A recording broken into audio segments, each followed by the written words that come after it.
On the Happy Families podcast, we love to slay sacred cows. And one of my favourites to take pot shots at is homework, particularly homework in primary school.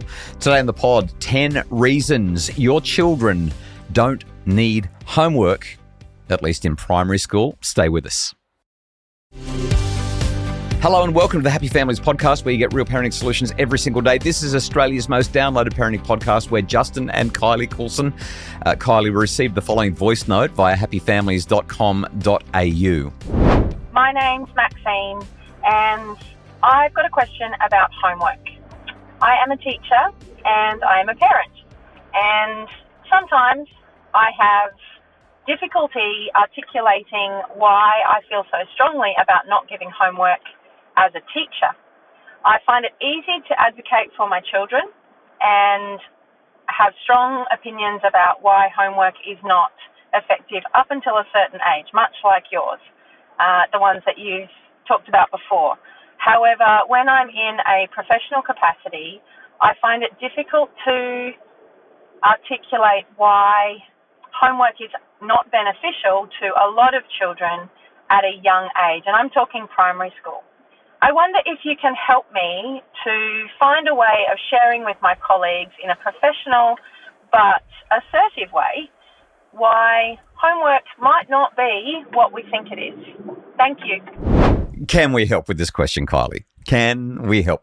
I've had a lot to say about homework over the years. I was just online, hun, and 2017, we posted something called Is Homework Helpful? The homework letter I send to school each year. Just Google Happy Families, Dr. Justin Coulson homework letter, and you'll find it. We will link to it in the show notes. Today, Kylie, we're going to talk about 10 reasons that I think homework is not helpful. All of them are evidence-backed. But what's your initial response when you hear the question? I love that she's acknowledged not only is she a teacher, she's a mum. And she would go to the hilt to defend her child, but as a teacher is struggling to be the minority voice in the room. Yep. That's a really tough place to be for anyone. Yep. And homework seems to be, I don't understand why, but it seems to be one of those conversation pieces in the classroom that really gets people's hackles up. Yeah, people love homework. Parents love homework. Most teachers actually don't. Although in Maxine's case, she's right. In the staff room, there's this expectation that, well, we've always had homework, so therefore it's institutionalized, so therefore it must work, it must matter. Before we jump into my 10 reasons, I want to quickly highlight, first off, there's a book by Alfie Kohn, who is a podcast favorite. Alfie Kohn wrote a book called The Homework Myth. It's exceptionally well researched. There's so much in there. It's probably about 10, 12 years old now, maybe even more, but it's a very, very strong book in this area. There is also a parliamentary inquiry that was conducted by the Victorian government around about, I think it was 2018, 2019, something like that. They found that homework has absolutely no benefit, none whatsoever, to children in primary school. And yet, you know what I'm going to say, the Education Department said, well, we think that it's still worth doing just in case we miss something. I really struggle with this. We actually have knowledge. Right. It's not speculation. We actually have proven knowledge that this doesn't work, that this actually is not a beneficial. If you want to do homework, give kids projects that bring them to life. They don't even realise they're doing homework because they're having so much fun. Yeah, in other words, let them play. Quickly, I should add as well, homework is better than sitting there scrolling TikTok or Instagram Reels or playing Roblox or Fortnite or something like that. So, I mean, there is a hierarchy and there is some stuff that's just not good for kids, full stop, end of story. But this is a discussion today about homework. Let's go through it, honey. I've got 10 things. Kick me off. Let's get it going. Number one. Okay, there's no academic benefit. Decades of research show homework in primary school has zero correlation with academic achievement. Let me say it again. It doesn't matter where you look. It doesn't matter what data you pull up.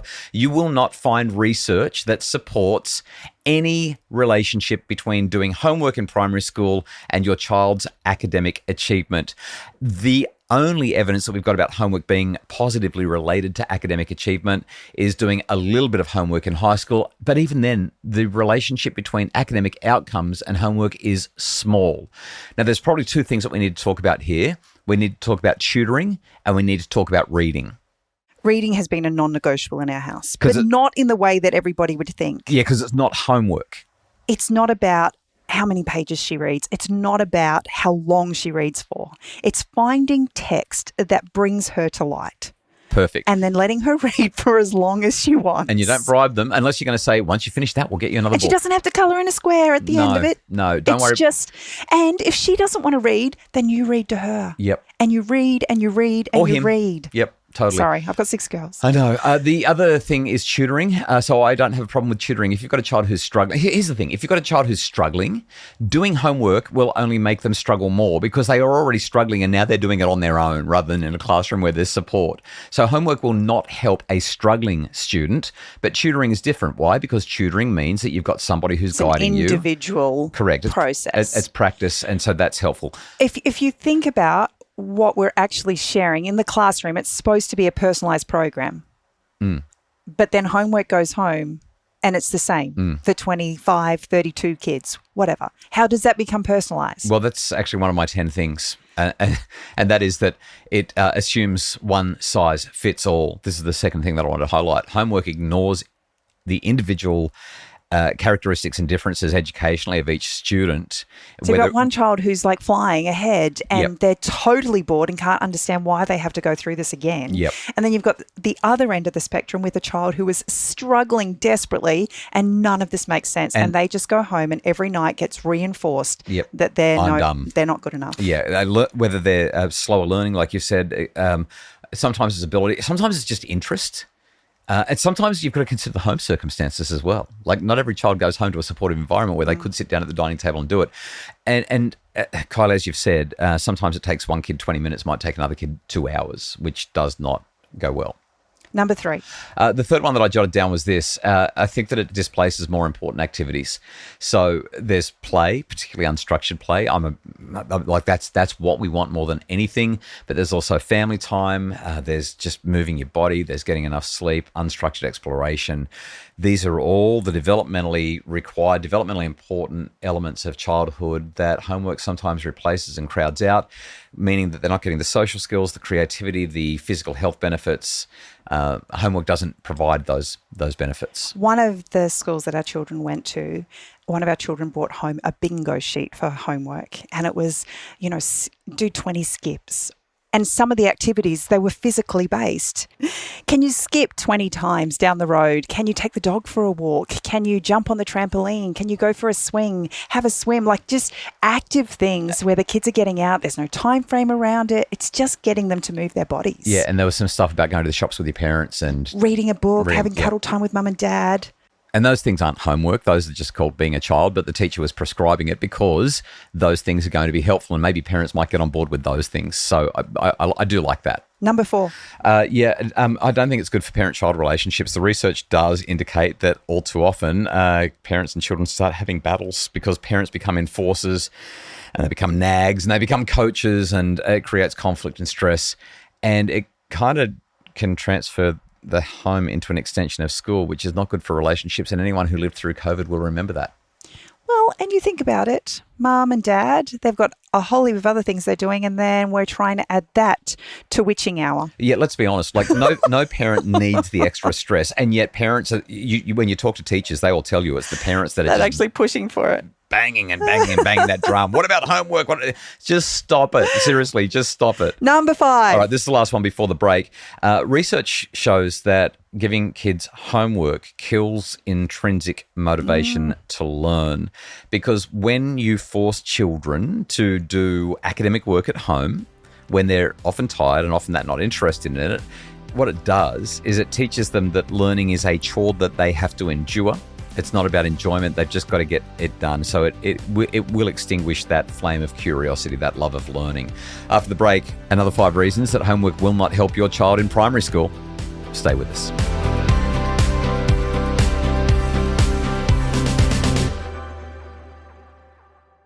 We're back. It's the Happy Families podcast. Let's keep going. The next one around homework is quite a social justice one, and that is that it exacerbates inequality. What do I mean by that? We sort of touched on this earlier, Kylie.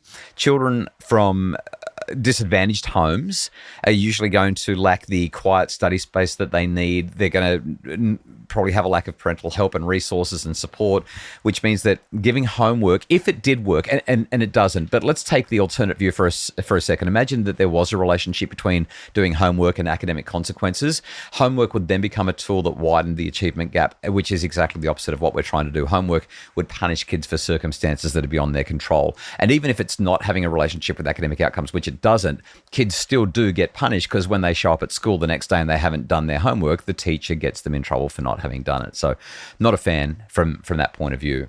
Number 7. Yeah, we kind of touched on this, but let's just recognize we've got higher levels of mental health challenge than ever before.